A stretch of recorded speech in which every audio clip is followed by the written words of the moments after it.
शुरू होने जा रहा है देश का सबसे बड़ा मुकदमा, आपकी अदालत, रजत शर्मा के साथ। नमस्कार, आपकी अदालत में आपका स्वागत है। आपकी अदालत में आज पेश करेंगे सुरों की दुनिया के एक ऐसे नायक को जिसकी आवाज में मोहम्मद रफी का सुरीलापन है, जिनकी हरकतों में किशोर कुमार की शरारत है, जिनके पास मुकेश और मन्ना डे की मेलोडी है, जिनके पास सुर सामग्री लता मंगेशकर का आशीर्वाद है। Please welcome one and only Sonu निगम।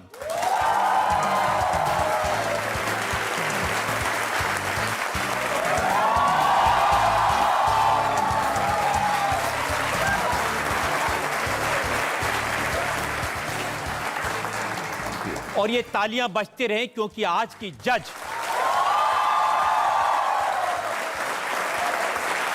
भोजपुरी की बहुत बड़ी सिंगर हैं, मालिनी अवस्थी।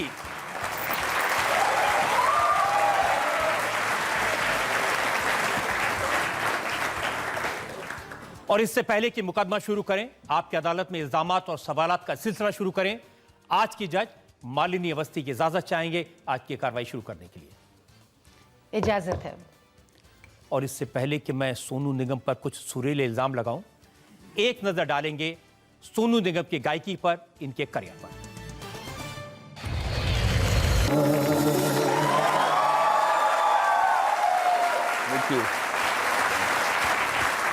तो आपकी अदालत में मुकदमा शुरू करते हैं सुरों के बादशाह पर। आपकी अदालत में पहला इल्जाम। आपकी अदालत में सोनू निगम पर इल्जाम है कि ये कंफ्यूज्ड रहते हैं।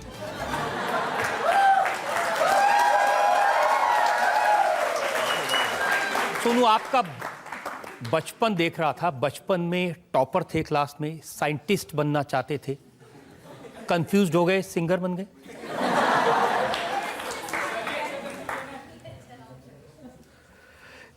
इसमें कंफ्यूजन की बात नहीं है सर, ये हर विधा में पारंगत होना कहलाता है कि जब इंसान कि आप पहले पढ़ाई में जब मैं पढ़ता था तो मेरा क्लास फेलो यहाँ बैठा हुआ है कैलाश, उसको पता है कि मैं पढ़ाई में कितना तेज़ था और मैं कितना उसमें पढ़ाई में घुसा हुआ था, पढ़ाई। पर साथ ही साथ मैं स्पोर्ट्स में भी अच्छा था और गाना मेरे पिताजी मेरी मम्मी की वजह से मुझे मिला था, तो मैं गाने में भी बहुत मेहनत करता, रियाज़ करता था। एक उम्र आई जहाँ पे मुझे लगता था कि oh my god, I want to be a scientist, मुझे वैज्ञानिक बनना है। और मैं हर साइंस को, आज तक मैं डिस्कवरी साइंस देखता रहता हूँ या मैं यूट्यूब में जाता रहता हूँ, मैं कुछ ना कुछ नया जानता रहता हूँ। तो मेरा अभी भी क्रेज़ साइंस की तरफ, ख़ास तौर से फिज़िक्स की तरफ नहीं ख़त्म हुआ है। लेकिन गाना जो था वो थोड़ा सा एक ऐसा। किसने बनाया सिंगर आपको?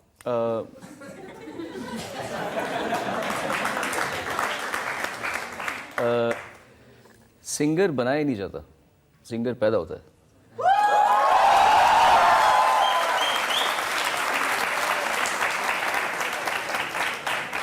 मैं पैदा हुआ था गायक, और फिर 15 साल की उम्र में मैंने दिल्ली में बहुत सारे कंपटीशन जीतने शुरू किए।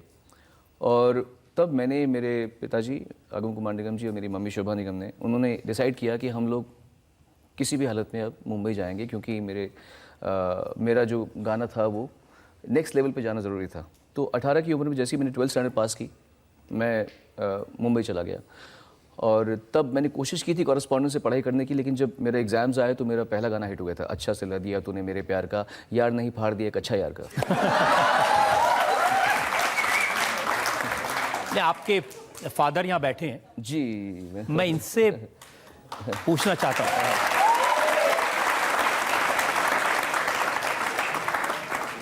आमतौर पर लोग अपने बच्चों को कहते हैं कि डॉक्टर बने, साइंस में इंटरेस्टेड है, साइंटिस्ट बने, आपने रोका नहीं? ये कहाँ, कौन सी लाइन में जा रहे हैं सिंगर बनने? नहीं, एक्चुअली मैं खुद सिंगर हूँ, तो मुझे पता है कि किस सिंगर की कितनी खासियत है और वो कहाँ तक जा सकता है। तो वो मैंने पहचान लिया था कि ये एक्स्ट्रा ऑर्डिनरी सिंगर है और ये इसी में जाना चाहिए, और जिसमें इसकी सबसे ज़्यादा एबिलिटी है। बिल्कुल ठीक पहचाना आपने, बिल्कुल ठीक पहचाना। तो लेकिन अब सिंगर बनने से पहले एक्टिंग? हाँ, बचपन में मैंने कुछ फिल्मों में काम किया था एज एन एक्टर। नहीं, उसके बहुत पहले चाइल्ड आर्टिस्ट के तौर जी पे? हाँ, उस्तादी उस्ताद से, प्यारा दुश्मन, तकदीर, कृष्णा कृष्णा, बेताब में सनी देओल का बचपन में था, बेताब में। सो मैंने काफ़ी सारी फिल्मों में एज ए चाइल्ड आर्टिस्ट काम किया था। क्या हुआ था, मुंबई आए थे और बचपन में कुछ समय हम मुंबई में रहे थे, मैं, पापा, मम्मी, मेरी छोटी बहन, और मेरी सब छोटी भी यहाँ पे पैदा हुई थी मुंबई में। तो उस समय था भाई, एक्टिंग कर ली उस समय जब तक चाइल्ड आर्टिस्ट के उसमें थे। फिर उसके बाद छोड़ दिए, फिर दिल्ली आ गए वापस, पढ़ाई की प्रॉपरली एंड गाने पे ध्यान दिया, और फिर 91 में हम लोग मुंबई आए। जब मुंबई गए तो बहुत धक्के खाने पड़े? जी, बहुत ज़्यादा। और क्या होता है कि हर इंसान के मापदंड अलग होता है ना धक्के खाने का। कुछ लोग को रोटी की स्ट्रगल करनी पड़ती है और वो उसमें भी बुरा तकलीफ होती है। मेरे पापा ने रोटी की स्ट्रगल की है, इन्होंने बहुत धक्के खाए मेरे पापा ने। मैंने रोटी की स्ट्रगल नहीं की है, पर मैंने इमोशनल स्ट्रगल की है। जब कोई आपको इंसल्ट करता है, जब कोई, आप पढ़ाई में इतने तेज थे, स्कूल में टीचर्स आपको प्यार करती हैं और यहाँ पर आके बोले क्या करें, किसने किया को ऐसे? बाहर की वॉचमैन भी पहले तो ऐसे करते थे कि काय को जाने के अंदर। फिर आपको मैं एक इंटरेस्टिंग वाकया बताता हूँ। एक गाना था, खत लिखना हमें खत लिखना, ये गाना अनु मलिक जी ने मुझे गवाया था। तो जब रिहर्सल हो रही थी तो ये बड़ा अच्छा इंसिडेंट है, आपको मालूम पड़ेगा कि क्या क्या आदमी को सहना पड़ता है। और मैं एकदम नया कोरा बच्चा, कभी ज़िंदगी में इंसल्ट्स देखी नहीं, हमेशा क्लासी घर में, हमारे माँ बाप तक हमसे इज्जत से बात करने वाले, और वहाँ पे हमारे प्यारे, अब तो मेरे को बहुत प्यार करते हैं और मैं भी उनको बहुत प्यार करता हूँ, तब भी करता था, लेकिन वो मुँहफट हैं, आपको पता ही है, अनु मलिक मुँहफट आदमी है। तो गाना सिखा रहे हैं, खत लिखना हमें खत लिखना।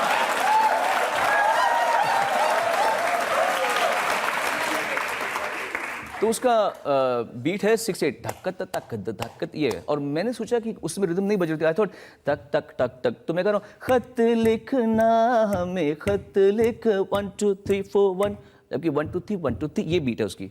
अब पहली बार बताया है और मैं पहली बार में सीख जाऊँ, ये ज़रूरी नहीं। तो क्या बोलते मुझे, अबे क्या हजाम बनने के लिए आया कि सिंगर बनने के लिए आया है? मुझे आज तक ये इंसल्ट याद है। मैंने उनको बोला भी है कि मैं बोला आप कितने मतलब गंदे थे, कैसे आप सबको डांटते रहते हो, डराते हो। ही इज़ मोर, अब तो मेरे मतलब ही इज़ मोर लाइक अ बड़ी। तो मैं उनको कह सकता हूँ कि आप कितने डेंजरस आदमी थे अपनी जवानी में, बचपन में अपने माँ बाप के लिए आप तो बहुत बड़ी टेंशन रहते होंगे। तो कहते हाँ मैं रहता था।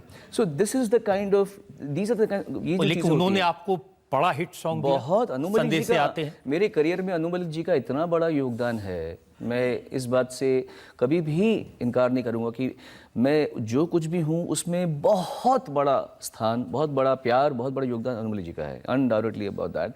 संदेशे आते हैं जो मेरा पहला हिट गाना था, जिसकी वजह से लोगों को मालूम पड़ा कि मैं अच्छा गा सकता हूँ, वो अनु जी का था। रेफ्यूजी से लेकर इस प्यार को मैं क्या नाम दूँ, एक से गाने, तुमसे मिलके दिल का है जो हाल क्या कहें हो गया है।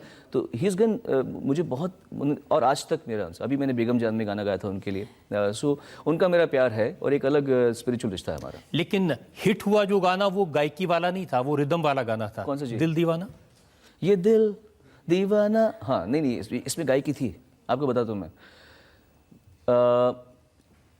कहीं भी म्यूजिक में ना लोग टाइपकास्ट हो जाते हैं। तो जैसे ही संदेशे आते मेरा गाना आया, उन्होंने बोला अच्छा गाता है, लेकिन रफ़ी साहब की तरह गाता है, पेट्रियोटिक गाने आएंगे तो देंगे गाना उसको।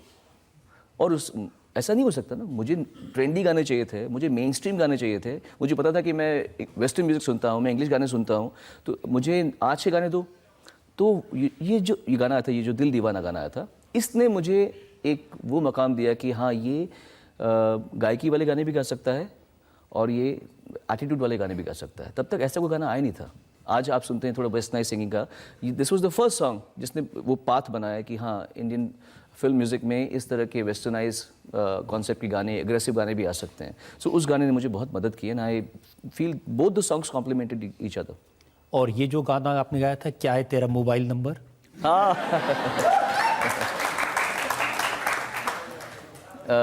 हर इंसान की देखिए मेरे पहले उस्ताद रफ़ी साहब के बारे में मैं ये कहूँगा, जैसे रफ़ी साहब ने किया था वो ओ दुनिया के रखवाले, वो भी करते हो, सर जो तेरा चकराए या दिल डूबा जाए आजा प्यारे, तो उन्होंने वो भी गाना गाया। और चाहे कोई मुझे जंगली कहे, वो भी गाया ना। तो वैसे ही व्हाट इज़ मोबाइल नंबर मेरे लिए एज एन आर्टिस्ट और उनका शिष्य होने के नाते मेरा ये था कि लोग मुझे हर गाने में सुने, मुझे कल हो ना हो जैसे स्पिरिचुअल गाने में भी सुने, मुझे पेट्रियोटिक गाने में सुने, मुझे कॉमेडी गानों में सुने। मैंने बहुत सारे कॉमेडी गाने भी गा रखे हैं उसमें, हालांकि ये रोमांटिक गाना पर है तो कॉमेडी गाना ना, व्हाट इज़ मोबाइल नंबर है तो कॉमेडी। तो ऐसे मैंने काफ़ी गाने गा रखे हैं और इन गानों ने मुझे एक विस्तार दिया। एक दो जरा ऐसे गाएगा उदाहरण बता दीजिए कौन से कॉमेडी गाने। एक गाना मैंने गाया था, वो मुझके उसकी पहली लाइन यानी विनोद राठौड़ मैंने गाया था, तो मैंने पूरा गाना अल्ताफ राजा की तरह गाया था। वो मैं सूरज हूँ ना कहाँ राजा भोज कहाँ गंगू तेली, कहाँ राजा भोज कहाँ गंगू तेली, ऐसे गाया था।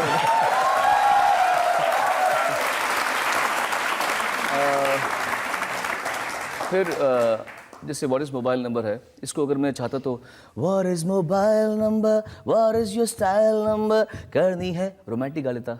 पर मुझे पता था हीरो कौन है, गोविंदा। वो क्या करेगा, वो बदमाशी करेगा, तो मैंने what is mobile number, what is your style number करनी है प्यार, व्हाट इज़ योर, तो पेज जो भी गाना है। सो ये इसको मैंने अलग स्टाइल में गाने की कोशिश की है। फिर एक गाना था जो मैंने आपको बताया अभी, इस प्यार को क्या नाम दूँ। मैं हमेशा बोलता हूँ लोगों को पता नहीं, ये गाना एक्चुअली मैंने लकी अली से इन्फ्लुएंस होकर गाया, बिकॉज उनका गायकी का स्टाइल एक, I used to always like Lucky Ali की आवाज़, एक अलग आवाज़ थी उनकी।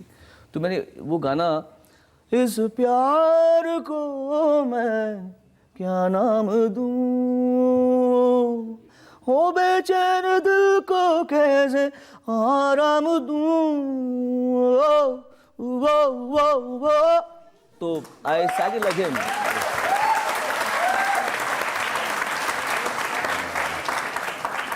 मैंने सुना कि आप कई सारे सिंगर्स को मिला करके एक साथ 40 गाने गा सकते हैं एक दूसरे से मिलाकर। मैंने अभी एक अवार्ड फंक्शन में किया था।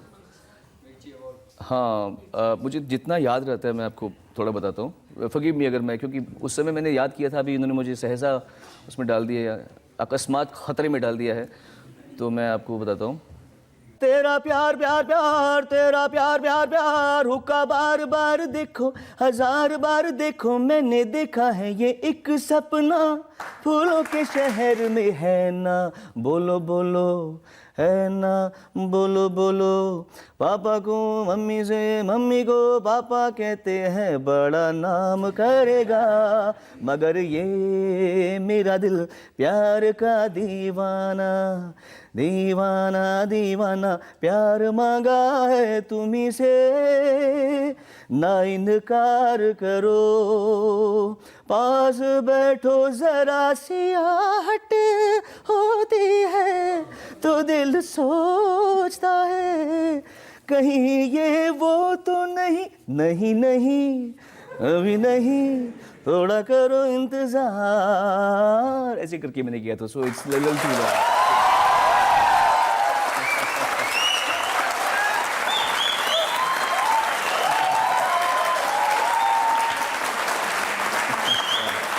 एक जमाना था जब हर दूसरी फिल्म में सोनू निगम का गाना होता था। जिस समय शाहरुख खान के हर गाने आप गाते थे। मुझे पास बहुत लंबी फहरिस्त है। कल हो ना हो, कभी अलविदा ना कहना, एक अलग किस्म के गाने गाए आपने जी, और बहुत लोगों ने उसको प्यार किया जी। स्टेप बाय स्टेप हुआ सब। मेरी ज़िंदगी में ओवरनाइट सक्सेस कभी नहीं आई है। अच्छा सिल दिया से कहानी शुरू हुई, फिर इश्क में हम तुम्हें क्या बताएं, ये तो सब बच्चे होंगे, पैदा भी नहीं होंगे शायद काफ़ी लोग तो इसमें से, किस कदर चोट खाए हुए हैं, ये हुआ। उसके बाद टेलीविज़न में मैंने एक शो किया सारेगामा, जो कि बहुत फेमस हुआ, और उसके बाद लोगों ने जानना पहचाना शुरू किया कि मैं क्या सोचता हूँ, मैं कैसे बोलता हूँ। और उसके बाद में 97 में संदेशे आते हैं, मैं वो आपको थोड़ा सा गा के बताता हूँ। संदेशे आते हैं हमें तड़पाते हैं, जो चिट्ठी आती है वो पूछे जाती है कि घर कब आओगे, कि घर कब आओगे, लिखो कब आओगे, कि तुम बिन ये घर सूना सूना है।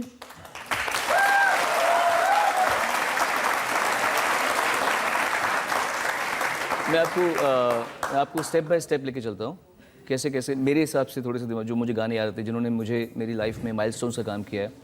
उसके बाद ये दिल दीवाना दीवाना है, ये दिल दीवाने ने मुझको भी कर डाला दीवाना। तो ये गाना हिट हुआ। उसके बाद में व्हाट इज मोबाइल नंबर गाने आया, फिर ऐसा पहली बार हुआ है 17-18 सालों में, ऐसे आए। उसके बाद में सूरज हुआ मध्यम, चांद जलने लगा, आसमां ये हाय क्यों पिघलने लगा, मैं ठहरा रहा ज़मीं चलने लगी, धड़का ये दिल सांस थमने लगी। हो क्या ये मेरा पहला पहला प्यार है सजना, क्या ये मेरा पहला पहला प्यार है। फिर वो आया, फिर उसी फिल्म में आया कह दो ना यू आर माय सोल। एकदम अलग जॉनर है। सी कहाँ सूरज मध्यम, कहाँ ये, फिर बोले चूड़ियाँ बोले कंगना, वो आया। फिर अगली फिल्म में कल हो ना हो आया।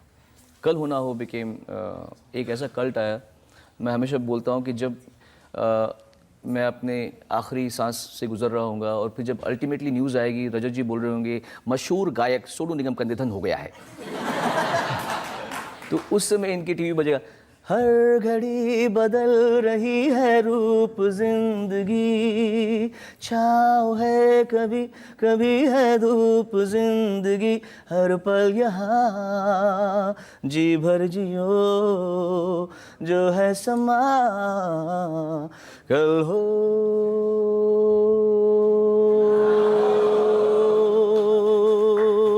न हो।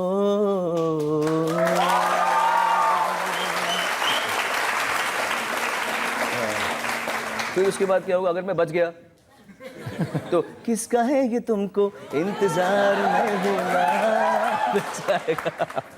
तो मेरे हर्ष में गाने गाए। फिर अरे इतना गाना इम्पोर्टेंट भूल गया मैं, तू ही तू सतरंगी रे, तू ही तू मन रंगी रे, one of my best songs.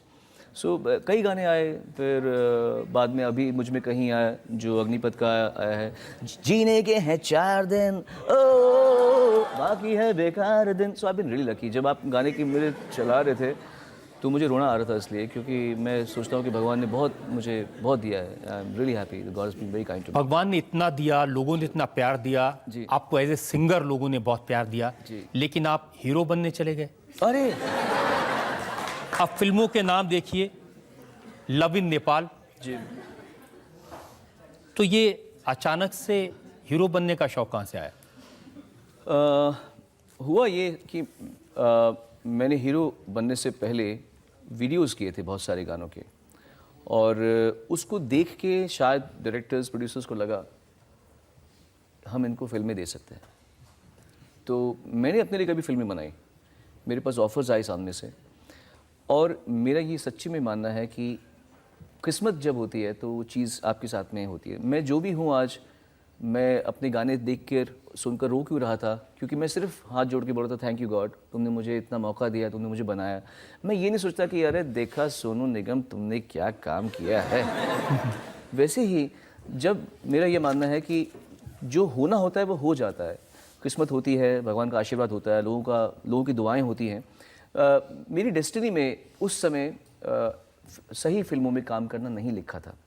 मैं आपको एक बड़ा अच्छा एग्जांपल देता हूँ, ये लोग हंसेंगे बट आपको उसके पीछे लॉजिक बताता हूँ मैं। एक फिल्म आई थी जानी दुश्मन। अब आप देखिए उसके उसके पीछे लॉजिक देखिए मेरा। मुझे क्या पता फिल्म क्या बनने वाली है, मैं नया बच्चा, मेरे ऊपर किसी की सरपरस्ती नहीं है एज एन एक्टर कि मुझे गाइड करे कि भाई ये करो ये मत करो या फिल्म बनाए। मैंने क्या सोचा, सनी देओल, अक्षय कुमार, पागल तो नहीं हो गए, सुनील शेट्टी है उसमें, आफताब भी है, अरशद वारसी है, मनीषा कोइराला है, इतने लोग, और आदित्य पंचोली है, इतने 11 के 11 लोग पागल तो नहीं हो सकते। ये फिल्म कितनी खराब बन सकती है कि जो लोग सीजन्ड एक्टर्स हैं जिनको हम रिस्पेक्ट करते हैं, अक्षय, सनी देओल जी और सुनील शेट्टी, अरशद भी इतना अच्छा काम कर रहे हैं, आफताब है हमारा, वो लोग कितना रॉन्ग डिसीजन कैसे ले सकते हैं। सो बट मेरी किस्मत में ये था कि वो सबके सब रॉन्ग होने थे। वो आपकी किस्मत की वजह से सब फेल हो गए।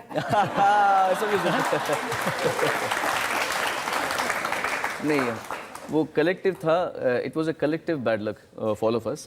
कोई भी इंसान खराब फिल्म बनाने की कोशिश नहीं करता। मेरे ख्याल से राजकुमार कोहली जी ने पूरी कोशिश की होगी, बट वो फिल्म का कुछ नहीं होना था, और वो basically one of the biggest dents of my career. तो उसके बाद मैंने फिल्मों में काम करने के इरादा ही छोड़ दिया। मुझे काफ़ी लोगों ने बोला, लेकिन मैंने सोचा कि जब तक मुझे अंदर से आवाज़ नहीं आएगी तब तक मैं फिल्म में काम भी करूँगा, और मैंने उसके बाद कभी फिल्म में काम किया भी नहीं। और मैं बहुत संतुष्ट हूँ सर। मुझे मतलब मेरी भूख नहीं है इतनी ज़िंदगी से, मुझे जितना मिल गया ना, इसके बाद भी अगर मैं भुक्कड़ की तरह घूमूंगा ना, तो मुझसे बड़ा एहसान फरामोश कोई नहीं होगा। तो आई एम रियली सेटिस्फाइड।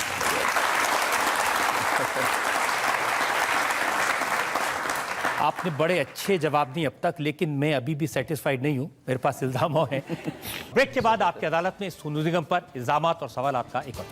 जो भी मैं हूँ उसके पीछे बहुत सारे और लोग जुड़े हुए हैं, बहुत सारे और ताकतें जुड़ी हुई हैं। उन ताकतों को हटा दो तो मैं 12 रुपए का आर्टिस्ट हूँ। मुझे 12 रुपए मिले थे 5 घंटे गाने के बाद में, मुझे 12 रुपए मिले थे। Welcome back.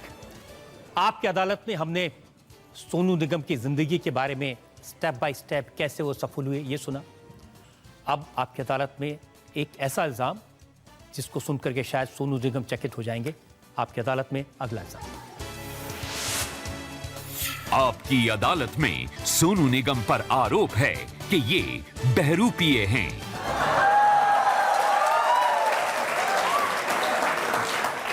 अब सोनू, मैं कुछ तस्वीरें पब्लिक के सामने आपकी अदालत में पेश करना चाहता हूं। मुझे पता है आप क्या करने वाले हैं, मुझे पता है। जिससे पता लगेगा कि कैसे कैसे रूप बदलते हैं आप।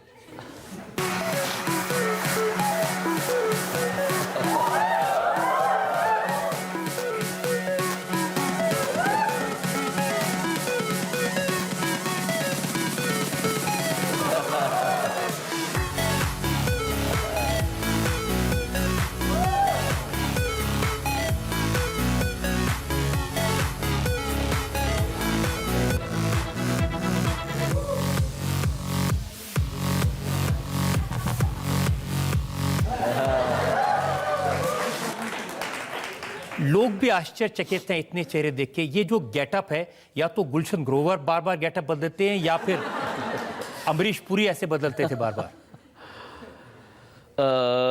वैसे मैं इस बात को मैं एक तरीके से यही कहूँगा कि ट्रूली इसमें मेरा कोई उद्देश्य नहीं होता। मेरा ना दोष है ना उद्देश्य है। पता नहीं रजत जी, आई गो थ्रू फेजेस। होता है मुझे कुछ, जैसे आप कुछ भी कह लीजिए आप, मुझे कभी कभी लगता है कि बस मैं अपने बाल काट के छोटे कर दूं पूरे। इतने छोटे तो मैंने फर्स्ट टाइम किया है, मैंने कभी किया नहीं था। लेकिन फिर कभी कभी लगता है कि बस बढ़ने दो। I think it's got to do with my mental और स्पिरिचुअल स्पेस। कभी कभी लगता है बस बढ़ने दो। और पापा मुझे बोलते रहे क्या कर रहा है, इतने लंबे लंबे बाल कर रहा है, पर मुझे मज़ा आता था बाल बड़े करने में। और क्या होता है, मेरे बाल जो है वो ऐसे कर्ली हैं कि जब मैं छोटे रखता हूँ तो वो स्ट्रेट रखते हैं, और जब बड़े होते तो वो ऐसे ऐसे दाढ़ी बन जाती पूरी उसकी। तो घुंघराले भी हैं, और इतने भी नहीं है कि जब छोटे हों तो घुंघराले रहें इतने। सो अपने आप बन जाता सर, मेरे उसमें कोई लेकिन दोष कुछ नहीं है। पर्पस तो होता है। जब आप राष्ट्रपति से, अबुल कलाम में प्रेसिडेंट थे जी, उनसे आप अवार्ड लेने गए थे, आपने उनके स्टाइल में बाल रख लिए थे। मैं दिखाता हूं, ये तस्वीर देखिए।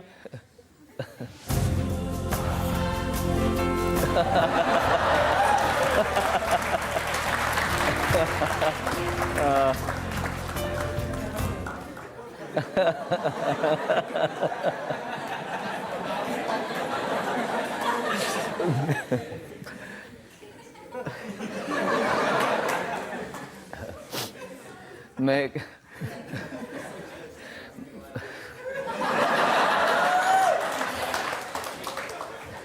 मैं सीता पे हाथ रख के कसम खा के कहता हूँ मैंने वाकई में ये प्लान नहीं किया था।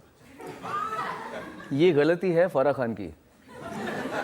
उस समय मैं इंडियन आइडल पार्ट 1 कर रहा था, तो उसने मुझे बोला सोनू, तब उसका शिरीष कुंदेर से अफेयर चल रहा था, तो कहती है Sonu Shirish is also having the rebonded hair, तो तू भी रिबॉन्डेड हेयर करा देना, तेरा भी बाल लंबा हो जाएगा, ऐसा करेगा तू। तो वो मुझे मेरे बाल कर्ली थे, तो अगर आप देखें कि फर्स्ट ही सीजन में मेरे पहला कुछ एपिसोड्स में बाल कर्ली थे, बाद में स्ट्रेट हो गए, तो ये फराह खान की गलती है। और तब भी आलिम ने ही बाल मेरे स्ट्रेट किए थे। मैं उनका पहला ग्राहक था जिसने रिबॉन्डिंग स्ट्रेट की थी, और मुझे नहीं पता था कि मुझे नेशनल अवार्ड मिलने वाला है कल हुनाओ के लिए सर। लेकिन राष्ट्रपति ने कुछ कहा आपको? मैंने उनको कहा, जैसे वो आए तो उन्होंने मुझे देखा तो मैंने कहा सर सेम हेयर स्टाइल। मैंने कहा सेम हेयर स्टाइल, तो उनका जवाब सुनिए, कॉपीराइट कॉपीराइट। तब मुझे मालूम पड़ा कि मुझे कॉपीराइट के लिए लड़ाई लड़नी है। एक और भी है तस्वीर मेरे पास में, जब आप भिखारी बन के सड़क पर बैठ गए थे और वहां हारमोनियम लेकर गाने गा रहे थे आप जी। अब ये किस लिए? एक तरह से ये एक स्पिरिचुअल परसूट था। मैं जो भी मैंने पाया है इसका एक इतना भी क्रेडिट मुझे नहीं जाता, ये मेरे नियति में था। तो जब एक लास्ट ईयर ऐसा मौका आया था कि उन्होंने बोला यार कुछ ऐसा देखें तो कि अगर मैं वही आवाज़, और बस वो आवाज़ सड़क पे बैठी है बिना किसी की बैकिंग के, बिना कोई मार्केटिंग के, बिना लाइट्स के, बिना माइक्रोफोन के, और वो आदमी की उम्र दिखा रहे हैं हम लोग, 70 75 80 साल का आदमी बैठा हुआ है और वो गा रहा है सड़क पे।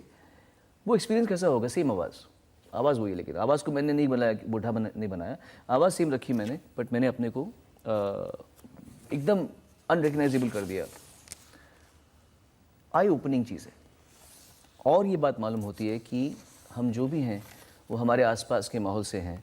जब मैं स्टेज पे जाता हूँ कि तो मेरे पास माइक्रोफोन ना हो तो आप कैसे सुन पाएंगे मेरी आवाज़ को?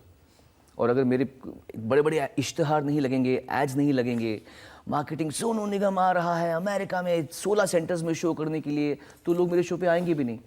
तो जो भी मैं हूँ उसके पीछे बहुत सारे और लोग जुड़े हुए हैं, बहुत सारे और ताकतें जुड़ी हुई हैं। उन ताकतों को हटा दो तो मैं 12 रुपये का आर्टिस्ट हूँ। मुझे 12 रुपये मिले थे 5 घंटे गाने के बाद में, मुझे 12 रुपये मिले थे। किशोर कुमार के बारे में ऐसी बहुत सारी कहानियां हैं, वो कुछ भी करते थे जी। तो ये शरारतें, ये गेटअप, ये सब उनसे सीखा आपने? शायद सीखा तो नहीं है, लेकिन शायद द फैक्ट इज़ वो भी एक लियो थे और मैं भी एक लियो हूँ। दोनों लियो राशि के हैं। वो 4 अगस्त, मैं 30 जुलाई, तो शायद वो है। लेकिन मेरा ये उनसे वो एक अलग किस्म के उनके अंदर एक स्पिरिट थी। वो स्पिरिट मेरे अंदर में नहीं है। वो एकदम बेसाख्ता इंसान थे, काफ़ी कुछ कर जाते थे, काफ़ी कुछ बोल जाते थे, खूब मस्ती करते थे। मस्ती मैं भी करता हूँ और काफ़ी करता हूँ मस्ती, लेकिन मेरा और उनका तुलना नहीं करना ठीक नहीं है। वो हमारे पिता समान है और मतलब उनसे मैं बहुत सीखा हूँ ज़िंदगी में। मैं नहीं चाहूँगा कि मैं कभी रफ़ी साहब या किशोर कुमार जी या मुकेश जी या तलत महमूद जी, हेमंत कुमार जी, महेंद्र कपूर जी, मन्ना डे साहब से कंपेयर मेरा किया जाए। मैं हूँ, वो थे। लेकिन कुछ लोग कहते हैं कि आप बहुत दिल फेंक इंसान हैं और लड़कियों को इम्प्रेस करने के लिए ये सब करते हैं। अच्छा। मैं सच बताऊं आपको? आज तो बता ही दीजिए। सर, ज़रूरत नहीं पड़ती कभी।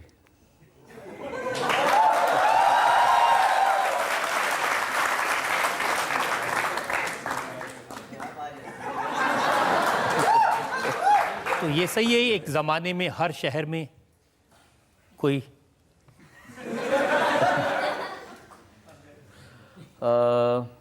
अब देखिए, ये ऐसा नहीं है। नए नए जवान हुए थे तो ऑब्वियसली आपके दोस्त बनते हैं और कोई आपको पसंद करता है, कोई आपको थोड़ा ज़्यादा पसंद करता है, किसी को आप पसंद करते हैं। तो ऐसे में उस समय बहुत सारे लोग जानते थे, पहचानते थे। इसका मतलब ये नहीं है कि मैं कोई मन चला किस्म का लड़का था, मैं ऐसा नहीं था। मैं हमेशा ही तहज़ीब से रहा हूँ और हमारे थोड़ा फैमिली का कल्चर भी ऐसा है कि इस तरीके से हिमाकत करना ठीक नहीं है और मेरी पूरी फैमिली ऐसी है। वो ऐसा मतलब नहीं है, ऐसा नहीं था। मैं मन चला नहीं था। हाँ, मेरे जान पहचान के बहुत लोग थे। चलिए मैं इसको यहीं छोड़ देता हूँ, अब छोड़िए इस बात। Thank you. लेकिन क्योंकि अगर राज खुलने लगेंगे तो बात बहुत दूर तक चली जाएगी। लेकिन आपके जो रूप हैं उसमें एक रूप मुझे ये भी पता चला कि जब फ्लाइट में होते हैं और फिल्म देखते हैं तो रोते हैं। अभी रो रहा था। कमाल है आपकी रिसर्च भी, मतलब माय गॉड। अभी मैं फिल्म देख रहा था लायन। मैं दुबई जा रहा था, एक फाउंडेशन है उसके लिए गया था मैं, और मैंने वो फिल्म देखी लायन और मैं फूट फूट के रो रहा था। मुझे फ्लाइट में बहुत रोना आता, पता नहीं क्यों। मैं कोई भी फिल्म देखता हूँ मैं रोता रहता हूँ, मैं बहुत रोता हूँ। मतलब नाक निकल रही होती है, फिर मैं साफ़ कर रहा होता हूँ। मेरे अंदर से मैं थोड़ा सा हूँ, दिल मेरा जल्दी पहुँच जाता है क्या कहना चाह रहा है कोई सामने वाला इंसान, और मैं रोता हूँ फ्लाइट में। सर मुझे रोना ज़्यादा आता है फ्लाइटों में। और एक रूप ये भी है कि आप वैसे तो बहुत हिम्मत वाले हैं जी, सबसे टकराते हैं। हाँ, मेरे मतलब मैं डरता नहीं हूँ किसी से। कॉकरोच से डरते हैं।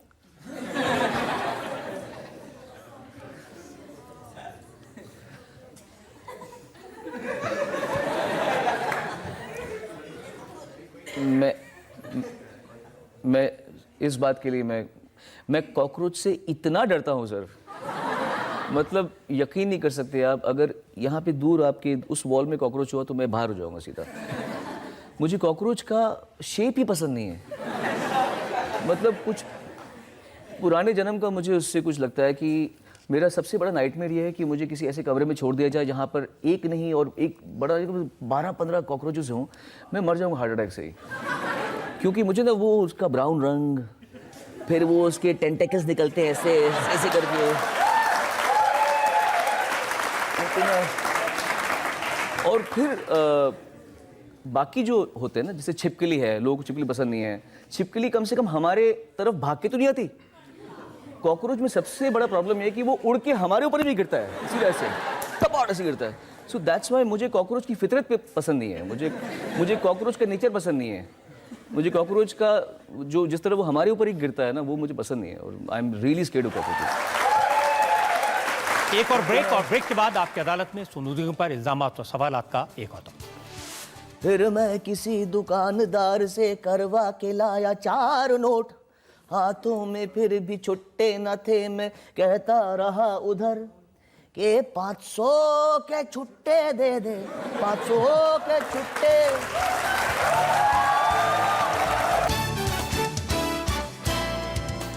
Welcome back. आपकी अदालत में आज हमारे मेहमान हैं जाने माने गायक सोनू निगम। आपकी अदालत में अगला इल्जाम। आपकी अदालत में सोनू निगम पर इल्जाम है कि ये सबका मजाक उड़ाते हैं। जब भी आप स्टेज पर आते हैं किसी भी शो में, तो सबसे पहले उदित नारायण का मजाक उड़ाते हैं, कुमार सानू का मजाक उड़ाते हैं, किसी को नहीं छोड़ते। इस आंसर को देने से पहले मेरा आपसे एक क्वेश्चन है। आप लोगों को लगता है कि जॉनी लीवर साहब दिलीप कुमार जी का मजाक उड़ाते हैं? नहीं। या वो जॉनी वॉकर का मजाक उड़ाते हैं, या वो मनोज कुमार जी का मजाक उड़ाते हैं? मेरे ख्याल से इम्पर्सनेशन, मिमिक्री एक कला है, और आप में कुछ होगा तभी तभी आपकी नकल उतारी जा सकती है। हर इंसान की नकल उतारना पॉसिबल नहीं है। कुछ लोगों का अंदाज़ इतना मुख्तलिफ होता है, इतना अलग होता है कि उनके स्टाइल को पकड़ना आसान होता है। तो आपने उदित जी की बात की। उदित जी शानुदा इनके तो सामने मैं इनकी नकल उतारता हूँ और ये उसको भरपूर इंजॉय भी करते हैं क्योंकि ये जानते हैं कि उसके पीछे मेरी कोई गलत अब मंशा ऑप्शन नहीं भी है। क्या है उनके पास, अगर एंजॉय ना करें तो? नहीं ऐसा नहीं, बात नहीं है। अब देखिए, अगर मुझे पसंद याद आए है तो वो मुझे बिल्कुल डांट जब सकते हैं, उनका हक है। देश में 500 और 1000 के नोट बंद हुए, जी तब आपने ये बताया गा करके कि किस किस के नोट, किसे कितना नुकसान हुआ, कौन 2000 के नोट ढूंढ रहा था।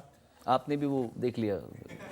अच्छा, मुझे वायरल हुआ पड़ा। मैं चाहता हूं कि लोग भी देख लें यहाँ।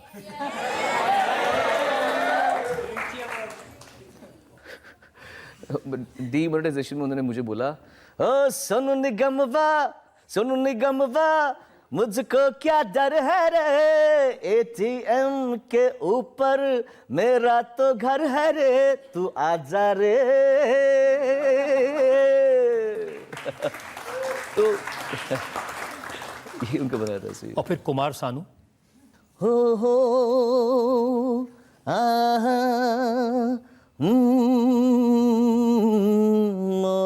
क्या करवा रहे हैं आप सर मुझसे, मैं क्या चल रहे मुझे हो आहा, किसी पे 2000 है कि नहीं, बताओ मेरे यार है कि नहीं, जिसने दिखाया मुझको, हाथों से छुआया मुझको, उसको खिलाऊंगा मैं मिष्टी दोही। लेकिन सबसे अच्छा उसमें था कैलाश खेर, कैलाश खेर। वो छुट्टा ढूंढ रहे हैं। हाँ छुट्टा छुट्टा ढूंढा मैंने कितना छुट्टा, पर मिल ना पाया। ओ ढूंढा ढूंढा मैंने ढूंढा बूटा बूटा, पर मिल ना पाया।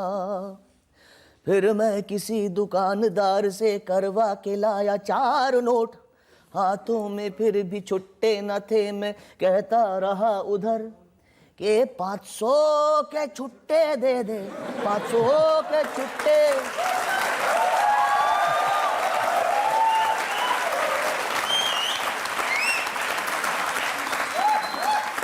500 के छुट्टे दे दे, कम भी हो तो चल जाए।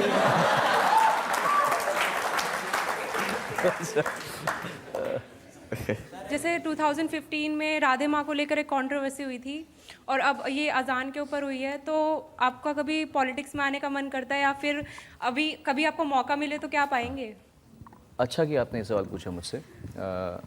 राधे माँ कंट्रोवर्सी का ये भी बात क्लियर हो जाए तो बेहतर है, क्योंकि उस समय हिंदू मेरे पीछे पड़ गए थे। इसलिए पीछे पड़े हुए थे क्योंकि आपने राधे माँ के सपोर्ट में बयान दिया था। आप सुनिए मेरी बात। आपने कहा था वो देवी का अवतार है। ना बिल्कुल नहीं, बिल्कुल नहीं।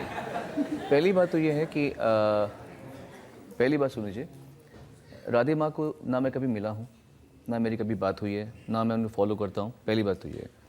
दूसरी बात ये है कि किसी भी औरत के बारे में कोई अगर टीवी पर आकर मैं सुन रहा हूँ गालियाँ दे रहे हैं, क्या क्या बोल रहे हैं उनको, वो मेरी बहन भी हो सकती है, वो आप हो सकती है, कोई भी सभ्य समाज में किसी को ये बोलना कि ये तो मैं नहीं रिपीट करूँगा, बट बहुत गंदी गंदी बातें बोली गई थी उनके बारे में। एज अ मैन, एक मर्द होने के नाते, एक आदमी होने के नाते मेरा फ़र्ज़ है कि मैं हर उस चीज़ के लिए खड़ा हूँ जहाँ पर एक औरत का तिरस्कार हो रहा है। लेकिन सुनो, आपको एक बात मैं बताऊं, राधे माँ के बारे में जो मेरी जानकारी है, जी, अच्छा वो आप उनको नहीं मिले, जो भी मिलता है उसको गोद में उठा लेती हैं।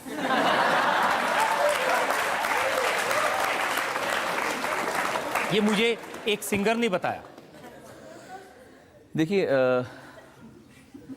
ये उनका तरीका है कुछ भी करने का, मैं उस पर कमेंट करना चाहता नहीं हूँ, मेरा हक नहीं बनता, ना मेरा कोई मुझे नहीं बोलना चाहिए उनके बारे में। मेरा ये कहना है कि किसी औरत का तिरस्कार किया जा रहा है, तुमने ये कपड़े पहन रखे हैं, वो कपड़े पहन रखे हैं, कपड़ों की वजह से एक लड़की का तिरस्कार करेंगे आप? यार किस दुनिया में रह रहे हैं आप? लड़की अगर कोई कपड़ों के वजह से स्पिरिचुअल क्या बोलते हैं प्रूव हो जाए, या ऐसा हो जाए कि ये लड़की ने ज़्यादा कपड़े पहन रखे हैं तो ये देवी है, और इसने कम कपड़े पहन रखे हैं तो ये देवी नहीं है, ये तो गलत बात है।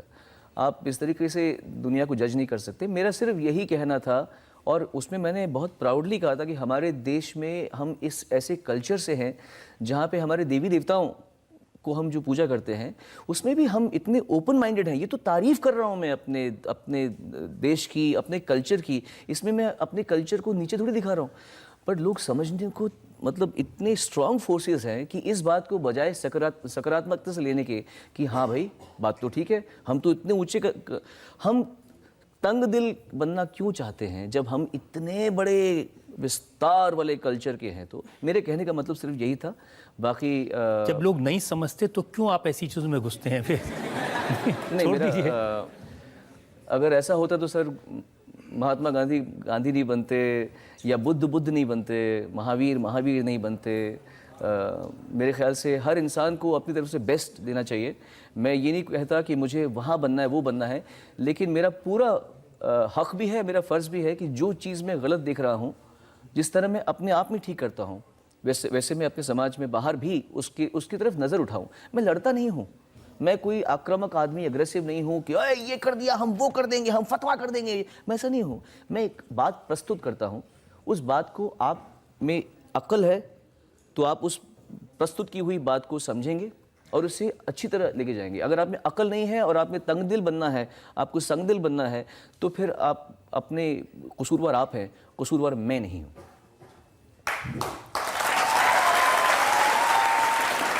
एक बार अग्निपथ का गाना गा दो अभी मुझ में कहीं। गा दो एक बार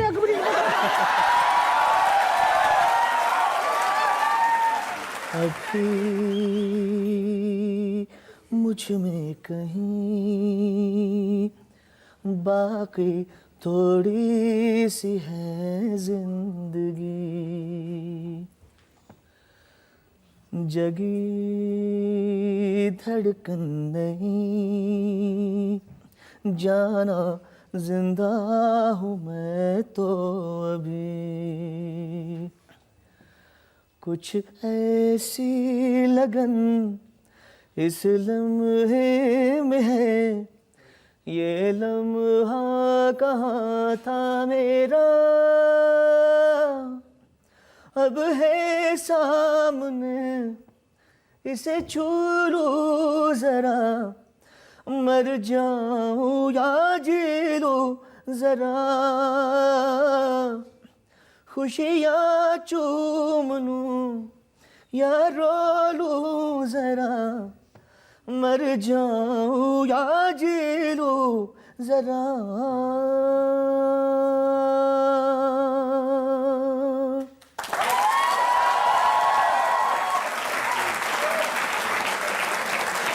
सोनू, बहुत सारे सवाल आपसे पूछे, बहुत सारे इल्ज़ाम आप पर लगाए, जी। कड़वे इल्ज़ाम, मीठे इल्ज़ाम। हम एक ब्रेक के रुकेंगे और ब्रेक के बाद सुनेंगे आपकी अदालत में आज की जज जानी मानी सिंगर मालिनी अवस्थी का फैसला आज के मुकदमे पर।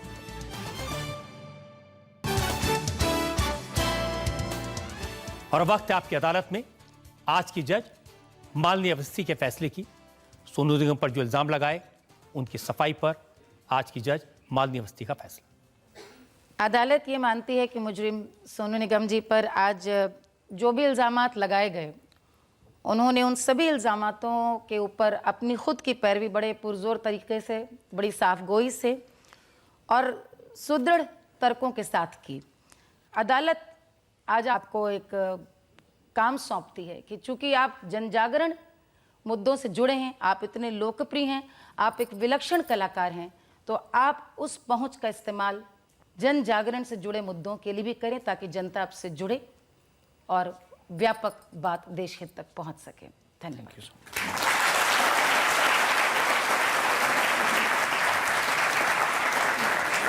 मुझे यकीन है कि सोनू निगम इसी हिम्मत से अपनी बात जनता के सामने कहते रहेंगे, मुद्दों को उठाते रहेंगे और अपने सुरों से, अपनी गायकी से देश की जनता का दिल जीतते रहेंगे। आज का मुकदमा यही खत्म करते हैं। अगले हफ्ते आपसे मुलाकात होगी नई शख्सियत के साथ। तब तक के लिए नमस्कार।